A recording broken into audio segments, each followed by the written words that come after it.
Yo la primera pregunta que me gustaría haceros a los tres es, bueno, aquí Eduardo de hecho ha hablado un poco de la evolución del concepto de excelencia, del concepto de gestión, cómo ha cambiado. Entonces la pregunta es, bueno, ¿cómo deberán ser, hagamos ese esfuerzo, no sé si es ciencia ficción, pero cómo deberá ser la excelencia en las organizaciones futuras y si realmente cambia tanto el concepto de excelencia con los tiempos? Y haré la pregunta abierta a las tres para que la primera, no sé si Rosa, hacemos de izquierda a derecha por aquello de seguir un orden. Muy bien, Rosa, por favor. Bueno, pues yo he tenido el placer de escucharos como reflexión y darnos cuenta de que en mi visión el futuro no va a ser una ruptura dramática, sino una evolución rápida de muchas de las tendencias de las que se han hablado en la mesa anterior, ¿no? Internet ha traído la posibilidad de poner al cliente en el centro y hacerle realmente el propietario y el más poderoso de cualquier tipo de relación.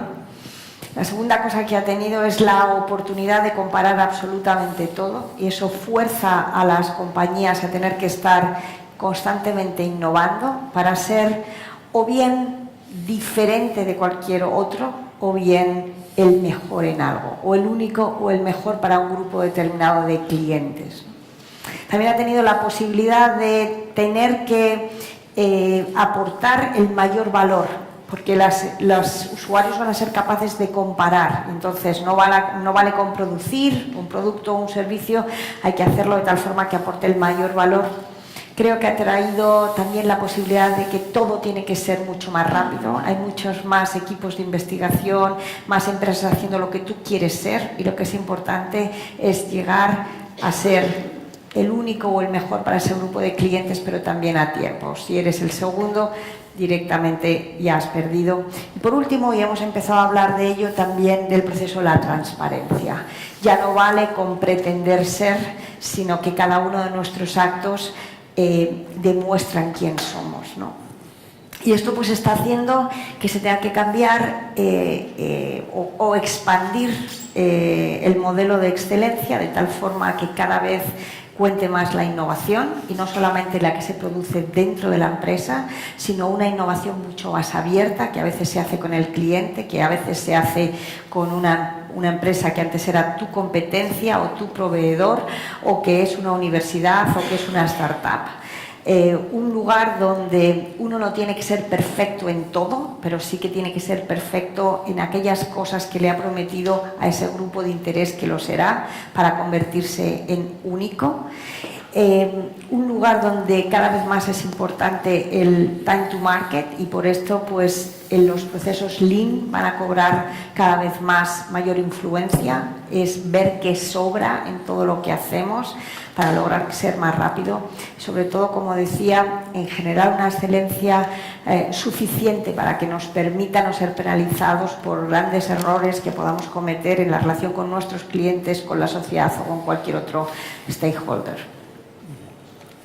Llego yo. Muy bien.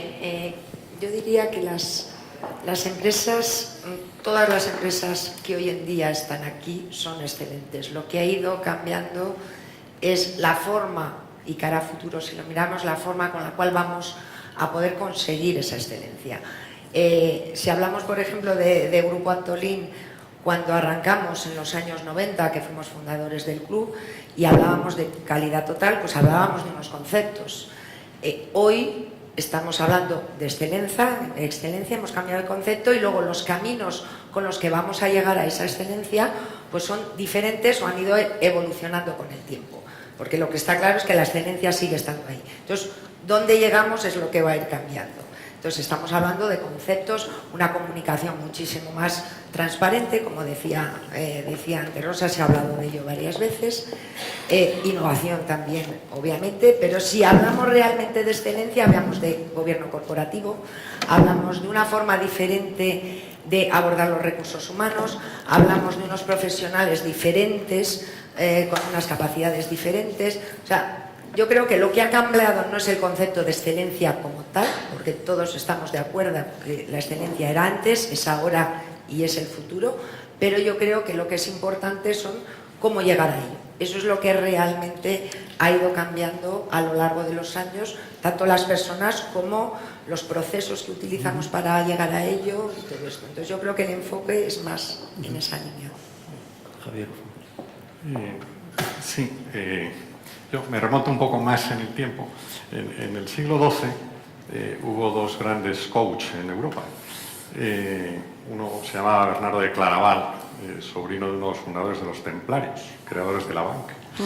Y el otro era Bernardo de Chartres. Y este segundo Bernardo decía que todos somos enanos, que debemos ir sobre hombros de gigantes, frase que luego le copió Newton sin citarle. Yo considero que la excelencia es como la felicidad. Es el reto que todo ser humano se ha planteado a lo largo de su existencia y que hoy vivimos de una manera pues muy dramática porque es nuestro tiempo, es nuestro momento. Pero para diseñar el futuro tenemos unos elementos importantísimos, que es cómo se ha vivido eso en el pasado. Y en concreto, y en esto hay aquí algunas personas que saben que yo no sé hablar sin recomendar libros, porque yo considero que somos los libros que leemos y los amigos que tenemos. Hay un autor de referencia para temas de excelencia que es Aristóteles. Aristóteles, mucho antes que la FQM, en Ética a Nicómaco, le explica a su hijo, a Nicómaco, ese libro tiene un título un poco serio, Ética a Nicómaco. Yo digo que si ese libro se publicase hoy en día en la editorial esta que edita libros sobre el queso y otros alimentos, pues lo hubieran titulado Para que seas feliz, chaval. Pero en el siglo IV a.C. el interés por el marketing o mercadeo era nulo y por eso lo titularon Ética a Nicómaco. En ese libro Aristóteles le dice a su hijo, le dice, oye, si quieres ser feliz, yo lo traduzco libremente, es decir, si quieres alcanzar la excelencia, tienes que tener en cuenta 4 cosas. Y esas del siglo IV a.C. yo creo que siguen siendo hoy presentes. La primera es la causa eficiente, lo primero que tienes que hacer es esforzarte. Sin trabajo no habrá resultados. La segunda es poner los medios. Hoy hablaremos de digitalización, hablaremos de tecnología, pero siempre hay que poner medios, causa material. Pero las dos más importantes son la causa final, es decir, el por qué trabajamos. Y esto a veces lo olvidamos porque estamos hablando del Excel, de la cuenta de resultados, pero en realidad el centro de la empresa excelente tiene que ser la persona, porque si el centro de la empresa excelente es el Excel, pues hemos perdido el norte. Por tanto, la causa final, el por qué y el para qué trabajamos, y el modelo, la causa formal. Queremos excelencia, tenemos que reflexionar sobre el paradigma de nuestra organización dentro de los 15 que existen, cuál es el que elegimos, y tenemos que decidir para qué y por qué estamos trabajando, y como olvidemos que el centro de la organización es la persona, quizá triunfemos como financieros, pero fracasemos como personas. Muchas gracias. Como ven, podemos estar hablando del futuro retrotrayéndonos a Aristóteles y al siglo XII, cosa tremendamente original, Javier. Rosa, se habla de internacionalización, digitalización, emprendimiento, liderazgo, innovación como los mantras de los tiempos actuales, y especialmente el tema de la digitalización, ¿no? El terremoto digital, la transformación digital, la revolución digital. ¿Cómo puede ayudar esta digitalización a hacer más excelentes las organizaciones o cómo puede a lo mejor dificultarlo también? Yo estoy de acuerdo totalmente en tus comentarios, es decir, que lo primero que hay que hacer, y creo que yo lo decía igual, era poner a este cliente o a esta persona que va a utilizar nuestros productos o nuestros servicios en el centro y ser capaz de leerlos. Y nunca como hasta ahora pues hemos tenido la capacidad de entender cuáles son sus necesidades, exactamente qué es lo que quieren y de ayudarles a personalizar, a hacer productos que ya no sean para cualquiera, sino productos pensados precisamente para una persona en particular, ¿no? Entonces, la digitalización va a permitir muchas cosas, ¿no? La primera va a ser capaz de aportarle mucho más valor a ese cliente que tenemos en mente, ¿no? Porque en general cuando somos capaces de digitalizar nuestros procesos, cuando somos capaces de digitalizar nuestros consumos energéticos, cuando somos capaces de entender cómo mejorar la producción, tanto de los productos como de los servicios, pues podemos ser capaces de ahorrar entre un 20 y un 40%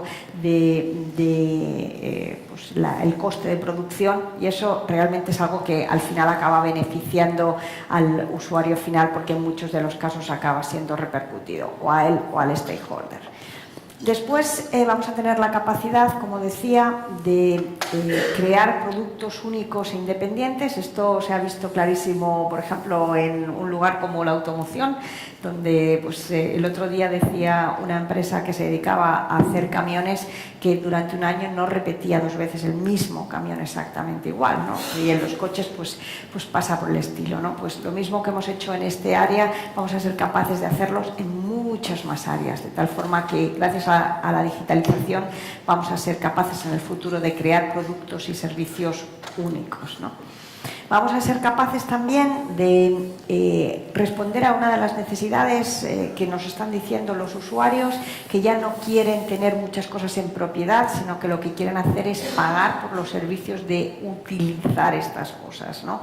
Y esto va a hacer la posibilidad de aumentar mucho el modelo de negocio de las empresas y permitir que, como os decía, no solamente se produzcan productos, sino que se puedan producir servicios cuyos productos incluso pueden basados en productos que pueden ser incluso no tuyos, ¿no? Y luego se va a poder innovar de una forma muy distinta y nosotros hemos hecho un estudio y aproximadamente en los próximos 5 años creemos que debido a la digitalización vamos a poder sacar productos, se va a poder sacar en España productos nuevos por un valor nuevo de crear valor de 120.000 millones adicionales al GDP. O sea que no es algo que nos va a frenar, sino es algo que nos va a permitir, ¿no? Y por último, pues también la forma en la que nos va a permitir relacionarnos con nuestros colaboradores, que también están muy bien en el centro, ¿no? Si no los tuviéramos a ellos, pues no hay nada que pudiéramos hacer de excelencia en este siglo XXI. También va a hacer pues que utilizando la tecnología para comunicarlos, para escucharles, para hacerles partes del proyecto, pues se encuentren mucho más cómodos y puedan dar de sí lo mejor de sí mismos. Bien. Marlene, todos hablamos de un entorno VUCA o VICA con esa predominancia de la incertidumbre, que da la sensación de que ha venido aquí para quedarse. ¿Cómo crees que afecta esa incertidumbre a las organizaciones, a la excelencia en las mismas? Y no sé si es una osadía un poco en este entorno hablar de futuro y de futuro. Hombre, yo creo que la incertidumbre está, y desde hace tiempo está instalada y va a seguir. Todos podemos recordar hitos como la caída del petróleo, Lehman Brothers, las Torres Gemelas. O sea, ahora ya la incertidumbre no es simplemente un problema puntual económico, puede ser cualquier cosa, puede ser una guerra, puede ser... Todo afecta hoy en día de forma general la economía. Entonces, las empresas, y obviamente hablamos de excelencia, excelentes en su forma de gestionar, tienen que estar preparadas precisamente para poder afrontar esa incertidumbre que se va a quedar, y vamos a tener otras cosas. Debemos de estar preparados. Entonces, dentro de lo que hablaba en la primera pregunta que me has hecho, en los caminos para llegar a la excelencia, al final, pues esa incertidumbre que a lo mejor antes no la gestionábamos de la misma forma o era más una sorpresa, yo creo que hoy las empresas excelentes están mucho más preparadas a una gestión de riesgos, a una forma de llevar las cosas, la comunicación también, todos esos conceptos nuevos de los que estamos hablando hoy en día y que antes probablemente pues era algo diferente y que se gestionaba más en el momento que pasaba, hoy estamos todos mucho más preparados, sean las personas también. Las personas hoy, creo que todos estamos hablando de personas, que al final es el pilar de la excelencia y de todo lo que nos pasa. Hoy las personas también están mucho más preparadas a ser capaces precisamente de afrontar lo que está pasando hoy en día en todos los ámbitos y que afectan realmente a todos los sectores. Entonces, yo creo que la incertidumbre sí se va a quedar, pero de forma general estamos hoy, creo, más preparados para afrontar eso, y creo que podemos hablar de futuro con optimismo, porque, hombre, si hablamos de excelencia debemos de hablar de optimismo. Entonces estamos mucho más preparados y el futuro pues se afrontará bien. En esta línea, Javier, ¿crees que el entorno actual favorece la excelencia? Cuando hablas de entorno, pues, la globalización, nuevas tecnologías, redes sociales, diversidad, tendencias demográficas, etcétera. Pues respondo a la gallega, depende. La incertidumbre en la que hoy en día vivimos conscientemente siempre ha estado presente. Lo que pasa es que yo considero que es mejor vivir en una incertidumbre consciente, como la actual, que en una certidumbre ficticia, como la que en otras épocas hemos podido vivir. Hace unos días, comiendo con un buen amigo, con Richard Vaughan, hablábamos de la incertidumbre actual y decíamos, bueno, incertidumbre la de nuestros abuelos, que vivieron 2 guerras mundiales, una guerra en España. Es decir, esa es incertidumbre. La de hoy, pues es una incertidumbre. Hoy quizá la gran diferencia es que somos plenamente conscientes. Hoy en día cualquiera de nosotros, a través de la tecnología, podemos tener más datos que cualquiera de nuestros ancestros.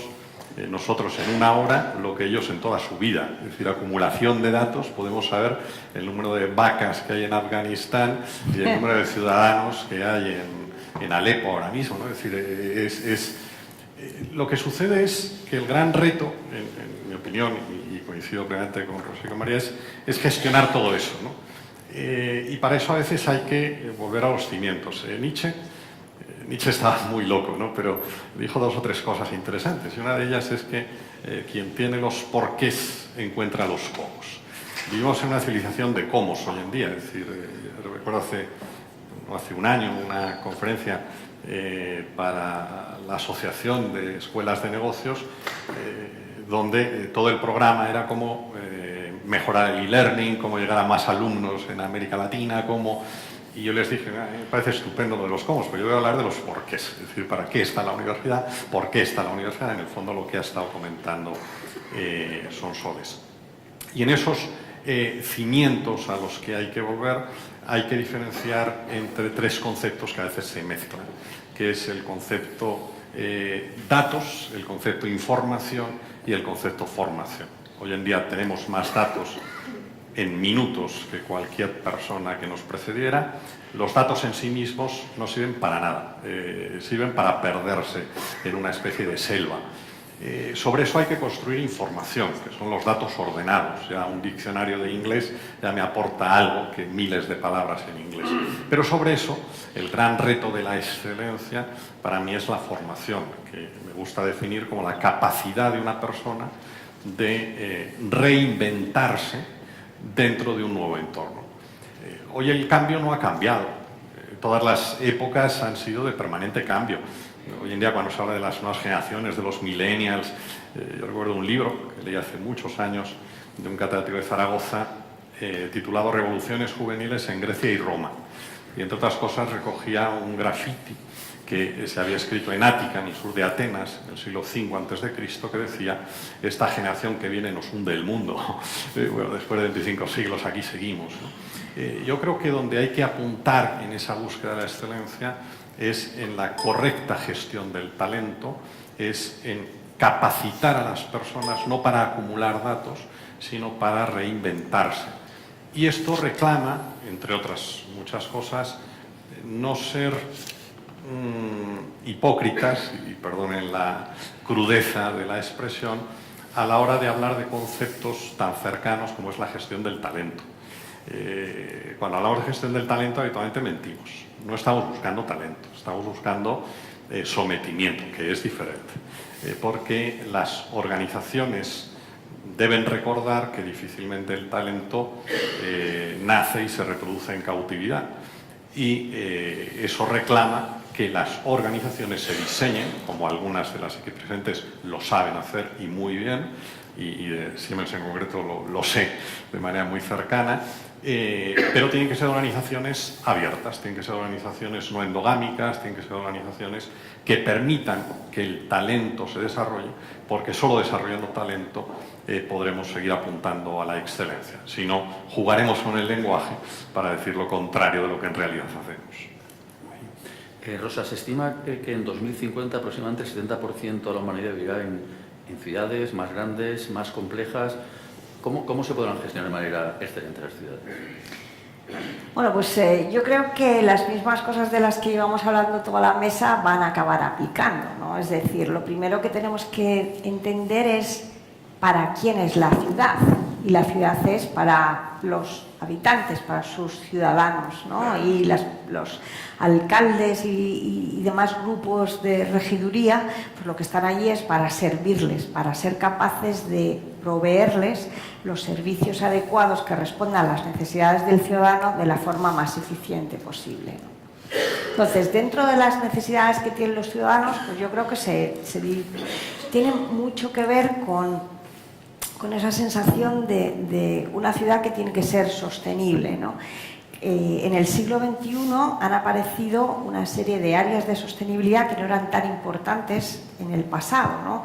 Pues, por ejemplo, pues todo lo que tiene que ver con la sostenibilidad medioambiental, ¿no? Cada vez hay más personas que quieren a la ciudad y empiezan a darse cuenta de que tienen problemas, donde van a encontrar un lugar para vivir. La ciudad no puede expandirse eternamente comiendo los recursos de alrededor en los que se produce pues la industria o la ganadería o la alimentación o los servicios.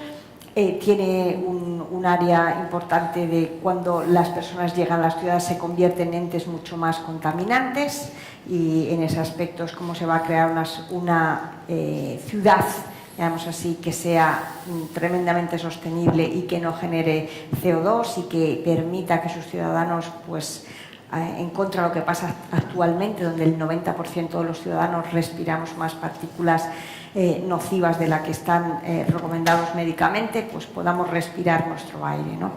Tenemos problemas graves de transporte, tenemos problemas graves de edificios que han dejado de ser inteligentes y que se convierten en entes contaminantes, ¿no? Y también tenemos reacciones a cosas básicas, ¿no? Necesitamos que nuestra ciudad sea resiliente. Porque cuando hay un terremoto en Japón, pues apenas hay que hacer pequeños recortes o retoques a las casas? Cuando hay un terremoto en el centro de Italia, pues se destrozan ciudades y pueblos enteros, ¿no? Entonces, esa sensación de cómo somos capaces de construir ciudades resilientes, donde cuando pasa algo apenas nos afecta, y si realmente hay una gran catástrofe, pues somos capaces de crear mi ciudad como una isla, y esta isla pues tiene, los sistemas sanitarios no se caen con la ciudad, sino que son mucho más duros, se pueden tener agua, luz y demás para poder sobrevivir.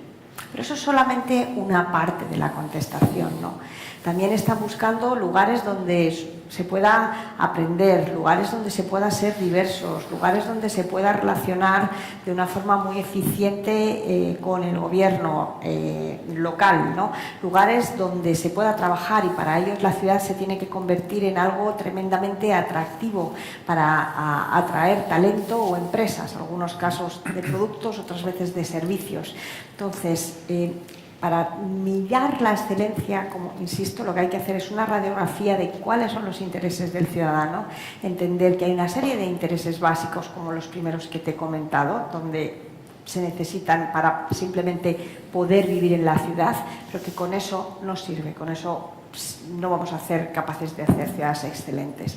Y nos diferenciaremos, tendremos que hacer esta parte básica y nos diferenciaremos en lo demás, ¿no? Es cómo hacemos una ciudad que se habla con sus ciudadanos, cómo la hacemos con servicios más eficientes, cómo la hacemos con una sanidad, una educación y una economía y un lugar para atraer la cultura, y ahí es donde nos diferenciaremos todavía más. Ismael, se habla en ocasiones de sectores tradicionales como opuestos a los sectores innovadores, ¿no? Entonces, ¿hay sectores más excelentes que otros, o al final es un tema de modelo de gestión de cada una de estas organizaciones? Es un poco, como comentaba Paloma, es una ventaja a partir de cero. Hombre, yo creo que tenemos que separar, entre comillas, la parte de innovación, la parte excelencia. Hay empresas excelentes y eso forma parte del modelo de gestión. Y luego hay empresas innovadoras, efectivamente, que en general van de la mano con la excelencia. Pero si hablamos, por ejemplo, de la automoción, en las 10 empresas que más innovan en el mundo, 5 son del sector de automoción. Obviamente, esas empresas, aunque es verdad que antes, y creo que comentábamos ejemplos en la automoción que no demuestran realmente la excelencia, pero podemos hablar que de forma general en la automoción los modelos de gestión enfocados hacia la excelencia están. De hecho, los primeros que han empezado a hablar de excelencia, de, como decíais antes, hacer las cosas bien a la primera. La automoción siempre ha sido un referente. Luego, obviamente, pues pasan cosas como las que hemos comentado antes, ¿no? Entonces, una empresa innovadora en general suele tener un sistema de gestión basado en la excelencia, pero por eso creo que son no dos cosas diferentes, dos cosas que van en paralelo, pero sí, claramente, si hablamos de excelencia, estamos hablando de un modelo de gestión, una forma de hacer las cosas, una serie de pautas que hay que seguir y que eso obviamente se puede aplicar en cualquier organización. Y creo que el Club en Excelencia en cuestión, en ese sentido, es totalmente el ejemplo que se aplica en cualquier sitio, en universidades, en empresas. Y no siempre tiene por qué tener una relación directa con la innovación. Javier, tú eres un hombre culto y lo has demostrado sobradamente en este panel. ¿Cómo crees que la cultura empresarial va a condicionar la excelencia en el futuro? Pues lo más apasionante del futuro es que no sabemos cómo va a ser. Podemos tratar de intuir por dónde va. Va a ser mucho menos diferente de lo que consideramos, por lo menos de fondo. De forma no, pero de fondo mucho menos diverso. Hoy en día, cuando se habla de toda esta nanotecnología y de que viviremos no 100, sino 200, 300 años, yo tengo muchísimas dudas, ¿no? Porque esto mismo ya se dijo en el siglo XVIII. Uno lee la enciclopedia y dice, ahora estamos diciendo lo mismo que el siglo XVIII, pero con un poquito más de tecnología de por medio.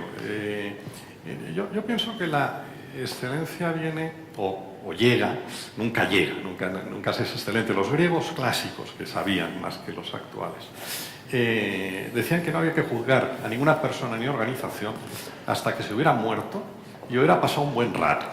A mí eso me parece muy sabio, porque hoy en día vivimos muchas frustraciones, tanto a nivel de marca como a nivel de personas, por el intento de juzgar apresuradamente. Tanta gente se deprime, yo creía que esa persona o que aquella organización o que... Espérate un poco, es decir, no vayamos con tanta prisa. Yo recuerdo, me vas a permitir la anécdota, yo tengo una hermana, tengo muchos hermanos, uno de ellos me manda recuerdos para ti. Una hermana que es funcionaria de las que trabaja, y esta hermana mía un día me dijo, oye, ¿te importaría dar una clase, una sesión a mis hijos, los sobrinos, que es que van a tener ahora clases sobre marxismo? Entonces a ver si les pudieras... Y encantado, total, que se vinieron a mi casa los dos chavales. Y descubrí en aquel momento que para ellos existían únicamente dos épocas históricas, que era antes y después de Beckham. Antes de Beckham era Franco, Julio César, o sea, temas que no les interesaban lo más mínimo, y después de Beckham era lo interesante, ¿no? Yo creo que sería muy bueno que dentro del Club de Excelencia la gestión, y lo mismo que en la universidad ya se va haciendo, es decir, recuperásemos las humanidades, porque a veces cuando yo trato con ingenieros a los que admiro profundísimamente, dices, de lo suyo saben muchísimo, pero de lo otro bastante poco, ¿no? Y un metafísico tan profundo como Julio Iglesias nos lo dice, dice, me olvidé de vivir. Es decir, me olvidé de vivir, qué triste, ¿no? Es decir, hay gente que en su epitafio va a poder poner, pues confieso que gana mucho dinero, confieso que fusioné, confieso que... Yo creo que el epitafio bonito es confieso que he vivido. Y para confesar que hemos vivido, en mi opinión, que es el gran reto de la excelencia de cada uno, lo que deberíamos procurar era, evidentemente, atender a lo efímero, que es la tecnología, y hay que estar muy atentos a eso, pero luego dedicar un buen rato a reflexionar sobre el cómo ser mejores personas, porque al final lo que permite diseñar la tecnología son las personas. Termino ya. En las empresas, el único elemento, el único, que tiene una capacidad de crecimiento irrestricto, el único, es la persona. La tecnología tiene sus límites, pero la persona no. Por eso deberíamos, evidentemente, cuidar mucho esa tecnología, pero deberíamos atender más a esa formación en los cimientos de la persona, porque si no, cometeríamos el error de olvidarnos de vivir porque nos hemos dedicado a gestionar. Y hay gente que al final podrá decir, pues yo gestioné mucho y viví poco, y lo que habría que hacer es gestionar mucho y muy bien, precisamente para vivir mucho y bien.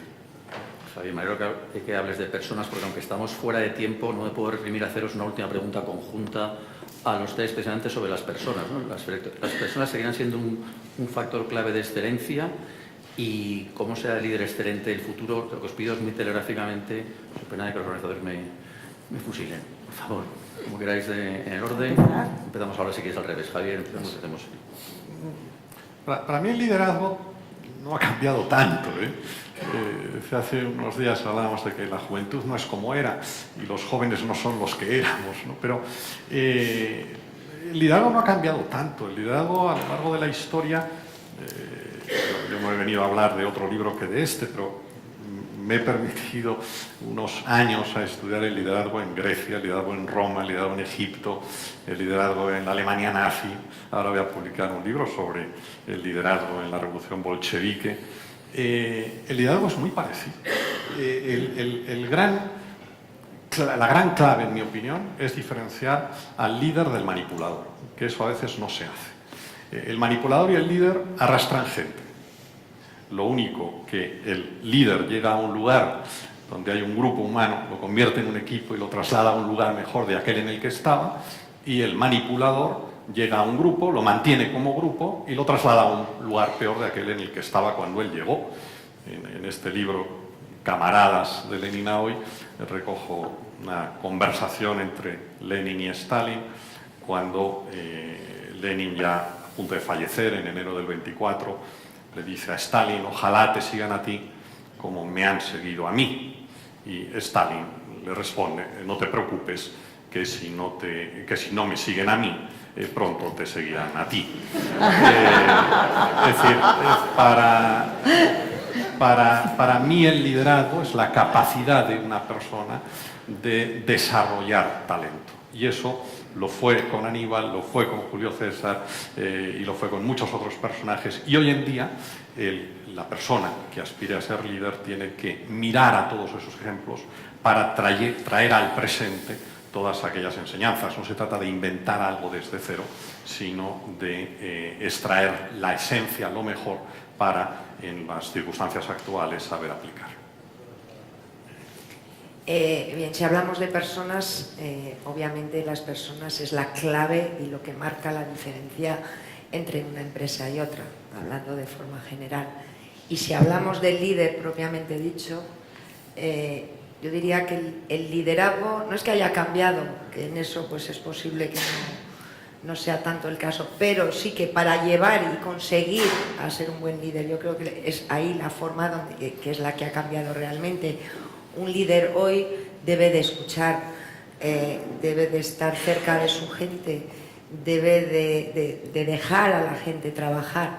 El líder del pasado de esto se hace porque lo digo yo, no me interesa lo que me cuenta la gente, yo soy el jefe y mando yo creo que ese tipo de liderazgo es el que yo creo se ha acabado. Entonces no sé si ha cambiado o no la forma de liderazgo en ese sentido, pero la forma de conseguirlo para desarrollar precisamente, como decías antes, a las personas, es la forma de hacerlo, y hay que escucharlas, hay que estar ahí, y el ordeno y mando hoy creo que ya no funciona. Claro, porque eso eran directivos. Exacto. Y hoy buscamos líderes, por eso en la historia ha habido directivos y líderes, y hay que localizar quiénes han sido líderes. Por dar una definición brevísima, para mí directivo es el que logra que quien depende de él o de ella haga lo que tiene que hacer. Es un directivo. Lo consiga golpeando al remero o lo consiga Un líder es la persona que logra que quienes dependen de ella quieran hacer lo que tienen que hacer. Ha habido líderes en el pasado, líderes en el presente, ha habido directivos en el pasado y sigue habiendo capataces en el presente. Pues para mí me parece que en el siglo XXI el éxito de una empresa reside sobre todo en su capacidad de atracción del talento, y si hay algo en lo que hay que ser tremendamente excelente es en la gestión de ese talento. Yo siempre le digo a mis colaboradores, vosotros, lo que tenéis que hacer es cuidar de nuestros colaboradores cuidarán de nuestros clientes y nuestros clientes cuidarán de nuestro bolsillo, ¿no? Pero tan simple como eso. Y lo que sí que creo es que, a diferencia de lo que nos enseñaron cuando íbamos a la universidad, ¿no? A la universidad nos enseñaron que los directivos, los líderes, teníamos todas las respuestas. Íbamos por el mundo jefando, ¿no?